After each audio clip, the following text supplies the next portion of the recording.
बिस्मिल्लाहिर्रहमानिर्रहीम। Dear students, आज की जो लेक्चर में हम अपना यूनिट नंबर 6 स्टार्ट करेंगे। यूनिट नंबर 6 जो है हमारा वो कंडीशनल स्टेटमेंट पर मुश्तमिल है। कंडीशनल स्टेटमेंट में तीन टाइप ऑफ कंडीशनल स्टेटमेंट, एक सिर्फ इफ़ होती है, दूसरी इफ़ एल्स स्टेटमेंट होती है और तीसरी if nested if else statement होती है। ठीक है, तो आज के लेक्चर में जो है हम सिर्फ इफ़ स्टेटमेंट को डिस्कस करेंगे कि इफ़ स्टेटमेंट होती क्या, ये कंडीशनल स्टेटमेंट होती है या कंट्रोल स्टेटमेंट होती है। इसके ज़रिए जो है हम प्रोग्राम के सीक्वेंस को कंट्रोल करते हैं, कुछ स्टेटमेंट को स्किप भी कर सकते हैं और उनको एग्जीक्यूट भी करवा सकते हैं जो जैसे हमारी रिक्वायरमेंट हो।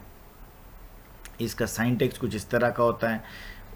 प्रोग्राम के अंदर ऊपर भी कुछ स्टेटमेंट्स लिखी हुई होंगी, जैसे मैंने यहाँ स्टेटमेंट है, उसके बाद इफ़ कंडीशन होगी, प्रोग्राम के दरमियान कहीं पे भी हो सकती है। ठीक है, उस कंडीशन के बाद कुछ, उस कंडीशन के नीचे एक स्टेटमेंट भी हो सकती है, दो भी हो सकती हैं और नंबर ऑफ़ स्टेटमेंट भी हो सकती हैं। इस तरह मैंने 1 2 और फिर अप टू n स्टेटमेंट हो सकती हैं।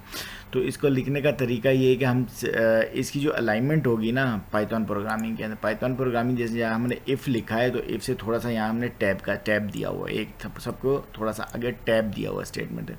जो भी इफ़ के अंदर हमने स्टेटमेंट लिखनी होगी उसको हम थोड़ा सा टैब देंगे। फॉर एग्जांपल अगर हम ये वाला स्पेस या टैब ना दें तो फिर ये जो है ये स्टेटमेंट 2 जो है आउट ऑफ ब्लॉक हो गई है। ठीक है, तो इसके लिए ये ज़रूरी है कि हमने इसको एक टैब दे के लिखना है। ठीक है, इसको हम एडिटर पर जब करेंगे तो मज़ीद आपको क्लियर होगा। लेकिन इफ़ स्टेटमेंट के यहाँ तक बात यह कि पहले हम इफ़ कीवर्ड यूज़ करेंगे, उसके बाद एक कंडीशन लगाएंगे, ये कंडीशन लगाएंगे, उसके बाद कॉलन लगाएंगे और उसके बाद उसके नीचे टैब के साथ स्टेटमेंट लिखेंगे। जितनी भी स्टेटमेंट हम टैब के साथ लिखेंगे वो इफ़ की बॉडी का, उसको इफ़ की बॉडी कहते हैं और उसको इफ़ की बॉडी का हिस्सा कहलाएगा। ठीक है, बाय डेफिनेशन क्या है इफ़ स्टेटमेंट? इफ़ स्टेटमेंट या statements in the block of if statement are executed if the condition is true। अगर कंडीशन ट्रू होगी तो वो एग्जीक्यूट, अदरवाइज वो स्किप्ड हो जाएगी। ठीक है, इसकी डेफिनेशन है।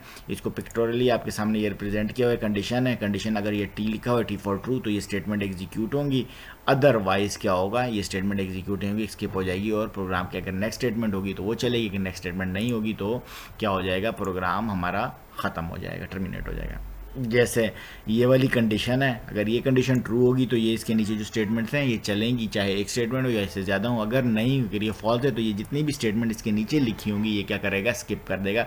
यही रिप्रेजेंटेशन यहाँ पर मैंने आपको पिक्टोरली अभी बताई है। ठीक है, तो अब हम आते हैं एडिटर के ऊपर, इसको प्रैक्टिकली करके देखते हैं कि क्या होता है। हमने एक कोड लिखा है कि टेम्परेचर इज़ इक्वल टू 35, उसके नीचे फिर मैंने लिखा है if temperature is greater than 30। अगर टेम्परेचर 30 से ग्रेटर है तो क्या होगा, ये जो इफ़ के नीचे जितनी भी स्टेटमेंट हैं ये चलें। अगर ये टेम्परेचर ग्रेटर 30 से लेस देन होगा तो ये वाली सारी स्टेटमेंट क्या हो जाएंगी, स्किप। जैसे मैंने अभी कुछ देर पहले बताया, टेम्प इज़ ग्रेटर देन 30, ये क्या है, कंडीशन है। कॉलन ये साइडिंग का हिस्सा है और इफ़ जो है ये रिजर्व कीवर्ड है, ये उसका साइंटैक्स है। उसके बाद मैंने वहाँ पर भी इफ़ के नीचे स्पेस दी हुई थी, तो यहाँ पर भी मैंने इफ़ के नीचे प्रिंट से पहले स्पेस दी हुई है और नेक्स्ट स्टेटमेंट में भी प्रिंट के नीचे प्रिंट से पहले स्पेस दिया, एक टैब दिया हुआ है। तो इसका मतलब क्या हुआ कि ये दोनों स्टेटमेंट इफ़ की बॉडी का हिस्सा है। अगर मैं ये स्टेटमेंट यहाँ लिखता तो ये स्टेटमेंट इफ़ की बॉडी का हिस्सा नहीं होती। मैं इसको, क्योंकि मेरी रिक्वायरमेंट ये है कि इन दोनों स्टेटमेंट को मेरी इफ़ की बॉडी का हिस्सा होना चाहिए। अगर ये कंडीशन ट्रू होती है तो हमारे स्क्रीन पर लिखा हुआ आएगा today's temperature is equal two comma temp जो भी यानी 35 है, ऊपर यहाँ 35 लिखा होगा, उसके बाद it's a hot day today print लिखा हुआ है। तो ये दोनों स्टेटमेंट क्या होंगी, एग्जीक्यूट होंगी। मैंने इसको भी रन करके देख लेता हूँ, हमारे पास आउटपुट आपके सामने आ जाए। ठीक है, ये कंडीशन ट्रू हुई तो ये दो स्टेटमेंट एग्जीक्यूट हो गई। अब सपोज ग्रेटर देन 30 है, अब हम टेम्परेचर 30 से कम रखते हैं। सपोज टेम्परेचर जो है 25 था और मैं इसको कंपाइल करता हूँ और रन कर, जब टेम्परेचर इज़ ग्रेटर देन 30 क्या हुआ, ये कंडीशन क्या हो गई है, फॉल्स हो गई। जब ये कंडीशन फॉल्स हो जाएगी तो ये दोनों स्टेटमेंट भी एग्जीक्यूट नहीं होंगे। हमारी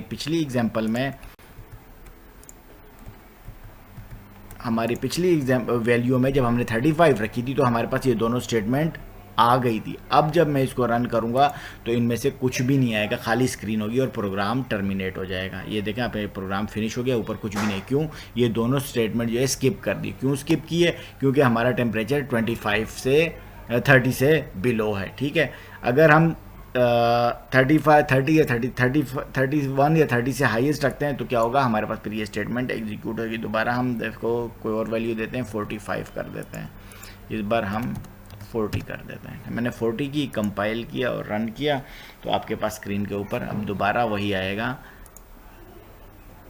टेम्परेचर 40 हो गया है और वो हॉट, ठीक है, इट्स हॉट डे टुडे, ठीक है। तो हमारे पास टेम्परेचर।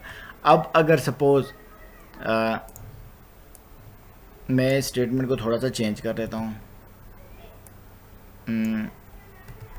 स्टेटमेंट की हम सीक्वेंस थोड़ी सी चेंज कर देते हैं अपने समझने के लिए।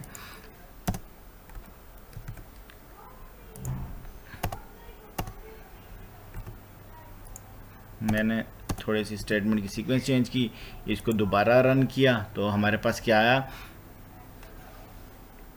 अब it's hot day today, today's temperature is equal to 40। हमने सिर्फ सीक्वेंस बदला, यानी कंडीशन ट्रू हुई तो इट्स हॉट डे टुडे पहले लिखा हुआ है और फिर उसने हमने टेम्परेचर बता दिया। लेकिन अगर हम ये चाहते हैं कि सिर्फ हमें डे हॉट हो या ना हो तब भी ये नीचे वाली स्टेटमेंट एग्जीक्यूट हो। सपोज मैं यहाँ 40 से दोबारा 25 करता हूँ पहले और मैंने इसको रन किया,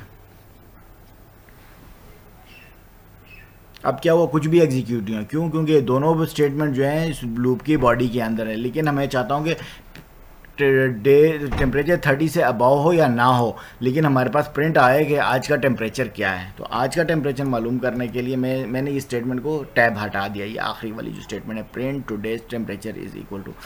इस टाइम अब मैं इसको रन करूँगा तो क्या होगा, सिर्फ नीचे वाली स्टेटमेंट एग्जीक्यूट, क्योंकि ये वाली स्टेटमेंट मैंने इफ़ कंडीशन की बॉडी से बाहर लिख दी, क्योंकि यहाँ पर टैब नहीं। अगर मैं टैब करूँगा तो ये इसके अंदर रहेगी, अगर मैं टैब नहीं करूँगा तो ये इसके बाहर रहेगी, ठीक है। अब ये कंडीशन ट्रू हो या फॉल्स हो, ये नीचे वाली स्टेटमेंट ने एग्जीक्यूट होना ही होना है, ठीक है।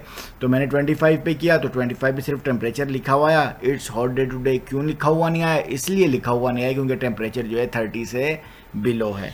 अब मैं दोबारा 34 कर देता हूँ टेम्परेचर, मैंने 34 किया और इसको मैं कंपाइल और रन करूँगा। अब क्या होगा, ये वाली जो पहली स्टेटमेंट है वो कंडीशन ट्रू हो गई इसलिए एग्जीक्यूट हुई, दूसरी वाली स्टेटमेंट ने हर हाल में एग्जीक्यूट होना है, ये नीचे वाली, क्योंकि ये प्रोग्राम का नॉर्मल हिस्सा है। यानी जब ये इफ़ की कंडीशन एग्जीक्यूट हो जाएगी उसके बाद उसने इस वाली स्टेटमेंट ने हर सिचुएशन में एग्जीक्यूट, आइदर कंडीशन ट्रू हो या फॉल्स हो, ठीक है। तो यहाँ तक इफ़ स्टेटमेंट के अगर समझने में आपको कोई प्रॉब्लम है तो यहाँ पता कर सकते हैं, अपने कंप्यूटर पे ट्राई करें, मुख्तलिफ वैल्यूज़ दें इसको। और टास्क आपका ये है कि यहाँ मैंने टेम्परेचर फिक्स रखा हुआ है, आप रन टाइम के ऊपर कीबोर्ड से इनपुट स्टेटमेंट के ज़रिए इसको रीड करवाएं टेम्परेचर को और उसके बाद इसको डिस्प्ले करवाएं, ठीक है। उसके बाद अगर कोई प्रॉब्लम आती है तो वो आप पूछ सकते हैं।